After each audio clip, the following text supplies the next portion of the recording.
I'm 5 News meteorologist Danny Cassidy. This afternoon, we officially have a heat advisory in effect for the entire river valley. That heat index could be as high as 109, though I will say those in northwest Arkansas that aren't underneath it still could see a 104 reading. That's just below the threshold, maybe as high as 105. Again, just because you're not under the advisory doesn't mean it's not going to be hot. And even for those in the river valley, some areas, especially in eastern Arkansas or eastern portion of the river valley, Johnson, Logan County, could get near 110, hitting that extreme heat warning. Again, it's all just splitting hairs at this point. Basically, long story short, it's hot, it's humid, not much different than what we've been seeing the last week plus. And the heat index is not going to change very much over the next 5 days. You notice kind of trapped between the 105 and 110 range, maybe a little bit lower on some days, maybe a little bit higher. But any substantial changes over the next 5 days and really over the next week are not expected. Overall for today, high temperatures will be in the mid-90s in northwest Arkansas, upper 90s in the river valley, mostly sunny skies and that southeast wind at about 5 to 15, giving us a nice little relief from the heat at times, but still, it's going to be hot. It's going to be humid nonetheless.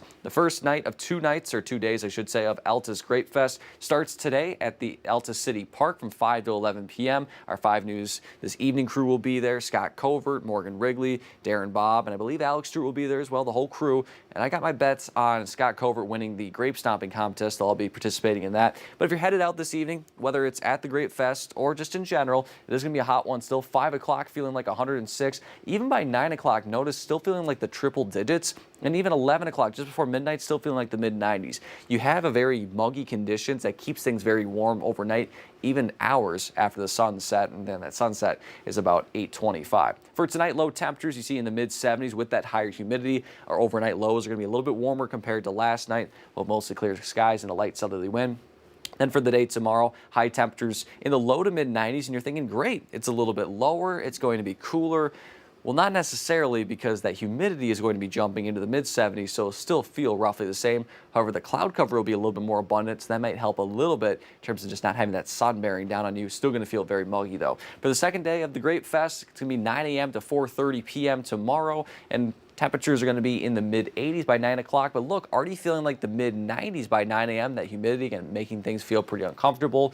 By 1 o'clock in the triple digits, and 3 o'clock as things are wrapping up, we'll be in the low 90s, what that feels like around 105. As I mentioned, the humidity is going to be on the higher side starting today, but especially for Saturday and Sunday as well. You notice those dew points in the mid-70s. Then for Monday, about the same. Tuesday in the low 70s, and for this weekend, we could see some spots hitting the upper 70s. Now, with that transport of moisture, we're seeing a little bit of a tropical disturbance push that moisture for the south. We could maybe see a stray shower or two, but there's no front or any boundary to help lift it. So it's going to be very spotty in nature, really not only tomorrow, but for the next 4 or 5 days, even afterwards. So here's Saturday at 7 a.m. Today is expected to be dry. Tomorrow, notice this pattern, and basically you can copy and paste it over the next 5 days. So you see during the afternoon, have a few clouds start to build in. Then later in the afternoon and early evening, some showers start to build in south of I-40. Again, you can see maybe some brief downpours with this, but then shortly after sunset, it dissipates. Now that exact pattern of moving in from south to north isn't going to necessarily be the same,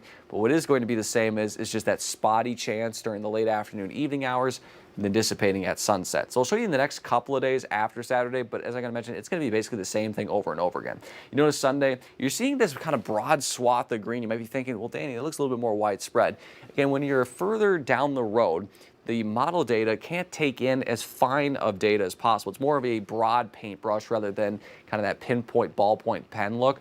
So what you're seeing here is just an estimation or a guideline of what to expect. And usually when you see the really light green like this, that means that's going to be very isolated.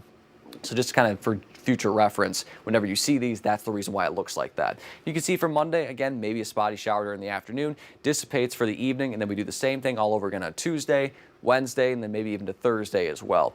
All in all, long story short, not all of us will see rain. Those that do, won't really see that much. Maybe up to 1/4 of an inch at best. It's going to be very light across the board. Again, you're seeing the whole area in green, but as I mentioned, this is just because those spotty showers can really hit anywhere. We're not expecting really everywhere to even see rain, but again, those that do, it's going to be rather light.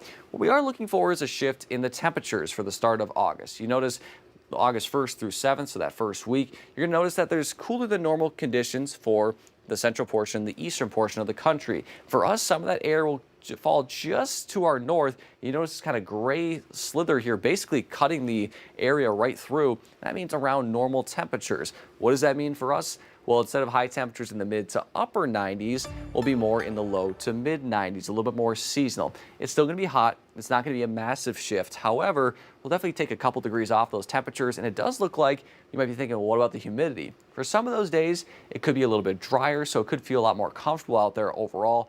But again, it's still summer. The heat will probably return after the first week, but just a nice relief for us, a little bit more seasonal as we head through the first week of August. So to recap here, plenty of sunshine really over the next couple of days. More cloud cover though starting tomorrow, especially during the afternoon hours. And you see those very spotty rain chances, maybe not even until Thursday of next week. We'll see a little bit more organized activity. Even then, it looks pretty isolated. For the River Valley, high temperatures in the upper 90s for the most part. Again, this weekend, it is lower technically, but it is going to be humid, so still feeling about the same. We haven't hit 100 yet, so our next best chance would be on Wednesday. And even then, it's going to look pretty unlikely if that humidity stays up.